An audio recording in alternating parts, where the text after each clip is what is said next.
Alright guys, in this video I'm going to go over just some basic tips about how to build backlinks and how to do SEO after the Penguin update. Um, and again, if you're just watching this video, if you just came across it, my name is Nate Rivers.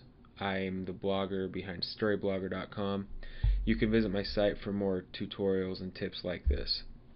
So first of all, after the Penguin update, it's pretty clear that nobody is an all-knowing SEO expert.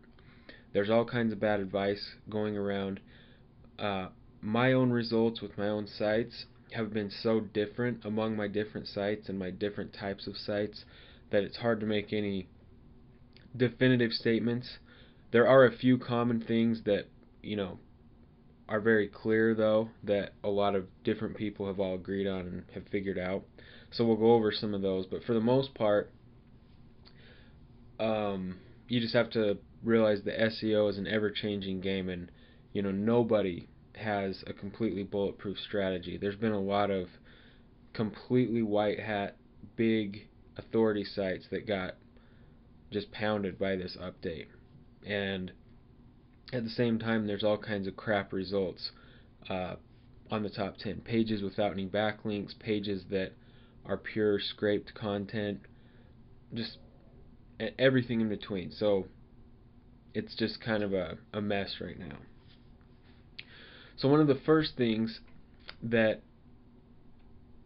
is pretty obvious that it helps, and that it's something that a lot of site owners never do because it's not talked about. It's not a glamorous SEO topic, and that's just internal linking. So that's self-explanatory. It just means links within your articles that link to other articles on your own site. And so a simple strategy that you can do in an hour or two is go back through your sites and add a lot of internal links wherever they make sense on your pages, and just link to other related pages. It's really that simple. WordPress makes it very easy to do this, and what this does is it will help your Google stats, such as, on average, if people have more places to go on a certain site, they'll stay there longer. So it's that simple. So it increases your average time on site, which is a key Google metric, and it improves your user experience. Well, it also improves your average page number, or your average number of pages viewed per visitor. That's another key metric. So with this basic link window, when you click on in WordPress, you have it'll list your most recent. I'm not sure how it does it. I'm pretty sure it's your most recently edited pages that it lists, and so it just makes it a lot easier to link to your existing content. And there's even a search box right there. Okay, the next thing is do follow and no follow links. Now, the evidence suggests that no follow links actually do help. And one thing that's very clear, whether they help or not, you have to have them for a natural backlink profile.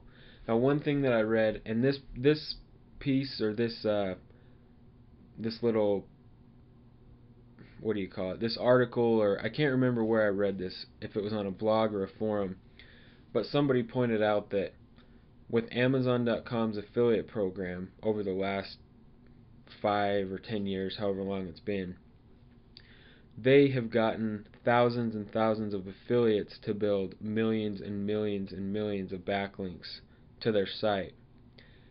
And so now, Amazon just dominates the search engine results. Pretty much almost any keyword you can type in, there will be an Amazon result in the top 10, usually in the top 3 or the top 5. So it's hard to argue that, no follow backlinks don't matter. Um, and again, even if they don't, if they're truly not counted by Google's algorithm, and nobody knows for sure, you definitely need to have them in your backlink profile to look natural. I mean, if you're using a bunch of paid link services, then all of your backlinks end up being, do follow links, and that alone will probably get you a penalty from Google, because it's just not natural to only have, pure high quality do follow links. Um, So yeah, I already kind of went over this. Whether they help or not, you have to have them for natural backlink profile. Now, the next thing is negative SEO. Simply because Google does hand out penalties and they, drop certain rankings from the results or certain pages from the results for what they see as unnatural backlinking. Negative SEO is possible, and that's not a good thing.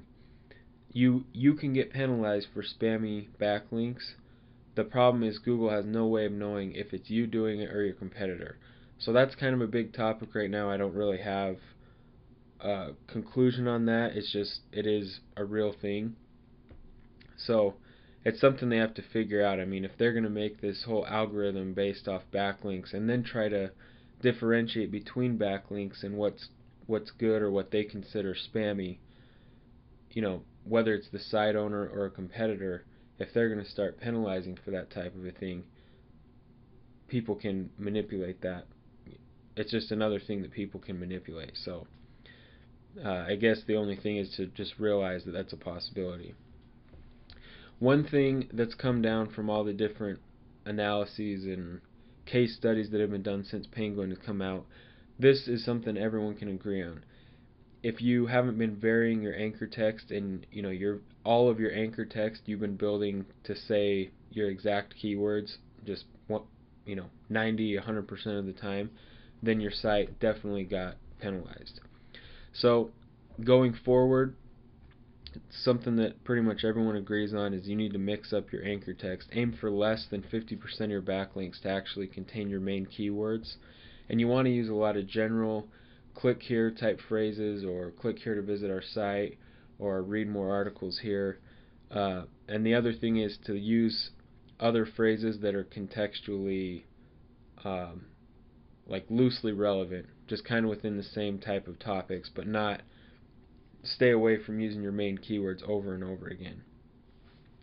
The next thing is buffer pages. Google is giving all kinds of preference to Web 2.0 sites and authority domains, so you can kind of, as kind of a short-term and long-term strategy, you can kind of ride this wave by creating buffer pages from these sites, that you can build mass backlinks to, but also by adding affiliate links on those web properties, since they're most likely going to outrank your own site for the foreseeable future. So some of the best sites for this are Blogger, blogs, so the Blogspot blogs, WordPress.com blogs, Hub Pages, LiveJournal, Squidoo, Tumblr, just sites like that. The next thing is to slow down your backlinking. Unique Article Wizard even just recently reduced their recommended daily submissions from 25 down to just 5. So you might even want to do 1 or 2 a day, especially if you're pointing those links directly to your main site. And again, vary your anchor text. Especially in Unique Article Wizard, you have direct control over, percentages of your backlinks or your anchor text and what words and phrases you use. The next thing, and this is a big thing, this is a huge thing going forward for your site and your entire business, you need to learn to diversify your traffic.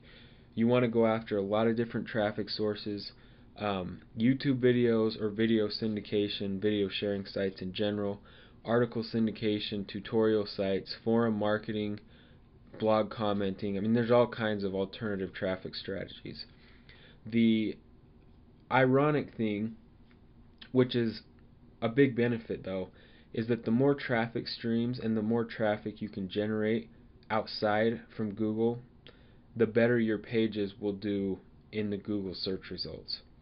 So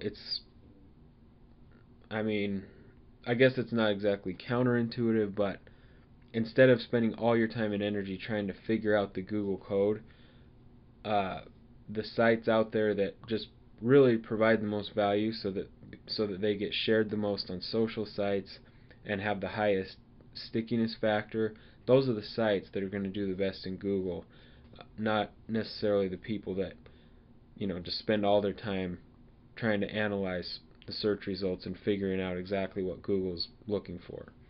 So try to do that. The next thing is to actually research the top 10.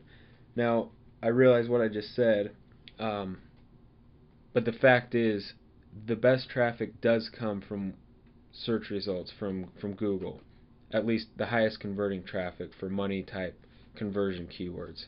So you can get a lot of valuable information by researching your direct competition, and what that means is the sites that are in the top 10 for your keywords at any given time.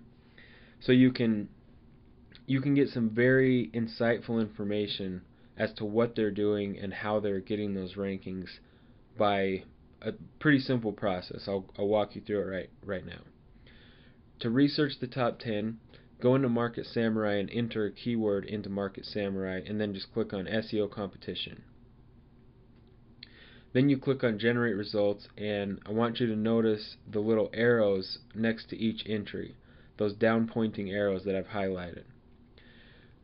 Then if you click on any one of those, this little box will open up. It will slide down and you'll see AC rank analysis and anchor text analysis. If you click on AC rank analysis, you'll get backlink info as to where they're getting their backlinks, and that's valuable. But right now I feel like the more valuable thing is to click on anchor text analysis, and you'll get a breakdown of their entire backlink profile, and the totals of how many times, or how out of all the backlinks, how many are using this keyword in the anchor text, how many are using this keyword. So that's just very helpful for obvious reasons to see your direct competition, the sites that are beating you in the search engines, what exactly they're doing as far as their backlinks. The next point is to just experiment and diversify. Don't freak out. You've got to realize that SEO is an ever-changing game. You have to adapt. The best research that you can do a lot of times will just be your own, as long as you know what to look for, and that's pretty much your best bet moving forward. And so again, if you just came along this video and you're not a regular reader or subscriber of StrayBlogger, you can visit my site strayblogger.com for more tips, videos, and tutorials like this.